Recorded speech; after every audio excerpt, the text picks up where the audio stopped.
வணக்கம். Hitech news TV செய்திகள்.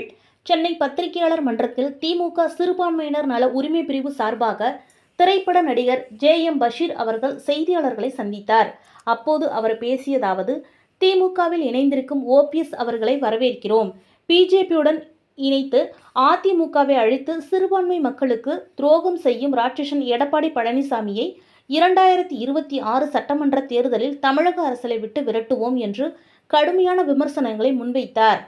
ராமநாதபுரம் மாவட்டத்தில் உள்ள முதுகுளத்தூர் சட்டமன்ற தொகுதியில் திமுக சார்பில் போட்டியிட விருப்ப மனு வழங்க உள்ளேன். தேசிய தலைவர் தேவர் பெருமான் திரைப்படத்தில் பசும்பொன் முத்துராமலிங்க தேவர் வேடத்தில் நடித்ததால் தென் மாவட்டங்களில் வாழும் தேவராக முக்குளத்தோர் சமூக மக்கள் என்னை பார்க்கின்றனர். மாண்புமிகு தமிழக முதல்வர் திரு மு.க. ஸ்டாலின் அவர்கள் மதுரை மாவட்டத்தில் சட்டமன்ற உறுப்பினராக போட்டியிட வேண்டும்.